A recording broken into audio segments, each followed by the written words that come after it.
നമ്മുടെ സൗഖ്യത്തിനായി ദൈവം വച്ചിരിക്കുന്ന വളരെ പ്രത്യേകമായ അഥവാ ഏറ്റവും കോമൺ ആയിട്ടുള്ള ഒരു വഴിയാണ് പുറപ്പാട് 23-ാം അധ്യായത്തിൻ്റെ 25-26 വാക്യങ്ങളിൽ ദൈവം പറഞ്ഞിരിക്കുന്നത്.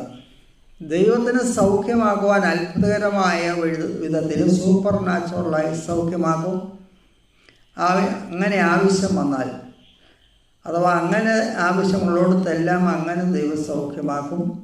എന്നാൽ സാധാരണഗതിയിൽ നമ്മൾ ആരോഗ്യത്തോടും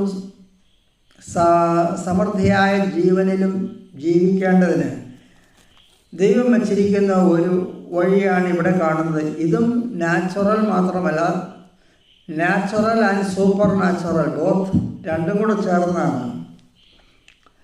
അതിങ്ങനെയാണ്: നിങ്ങളുടെ ദൈവമായ യഹോവയെ തന്നെ സേവിക്കുവിൻ. അതാണ് ഒരു കണ്ടീഷൻ. ദൈവത്തെ തന്നെ സേവിക്കുവിൻ, അന്യ ദൈവങ്ങളെ സേവിക്കാൻ തിരിയരുത്. എന്നാൽ അവൻ നിന്റെ അപ്പത്തെയും വെള്ളത്തെയും അനുഗ്രഹിക്കുകയും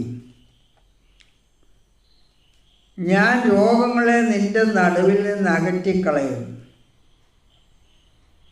ഗർഭമലസുന്നവളും മച്ചിയും നിന്റെ ദേശത്തുണ്ടാവുകയില്ല.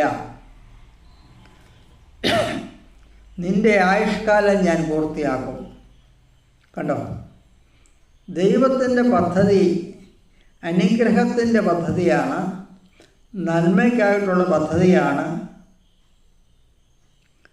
അത് രോഗത്തിനുള്ള കൊടും രോഗവും ബാധയും പിടിച്ച് മരിക്കാനുള്ള പദ്ധതിയല്ല.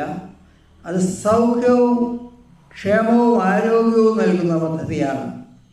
അതിനുള്ള വഴിയാണ്: നീ നിൻ്റെ ദൈവമായ യഹോവയെ തന്നെ പൂർണ്ണ ഹൃദയത്തോടെ സേവിക്കുക, സ്നേഹിക്കുകയും സേവിക്കുകയും ചെയ്യുക.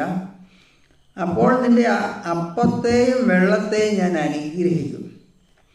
അപ്പോൾ നമ്മൾ കഴിക്കുന്ന ഭക്ഷണവും വെള്ളവും ദൈവം അനുഗ്രഹിച്ച് നമുക്ക് ആരോഗ്യം അതുവഴി നൽകുമെന്നാണ് പറഞ്ഞിരിക്കുന്നത്. അഥവാ ഞാൻ രോഗങ്ങളെ നിൻ്റെ നടുവിൽ നിന്ന് അകറ്റിക്കളയും.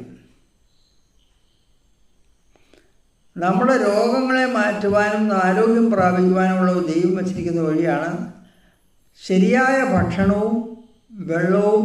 നമ്മൾ ദൈവം അനുഗ്രഹിക്കുമ്പോൾ നമ്മളുടെ ഭക്ഷണവും നമ്മൾ കുടിക്കുന്ന വെള്ളത്തെയും ദൈവം അനുഗ്രഹിച്ചിട്ട് അത് നമുക്ക് ആരോഗ്യമായി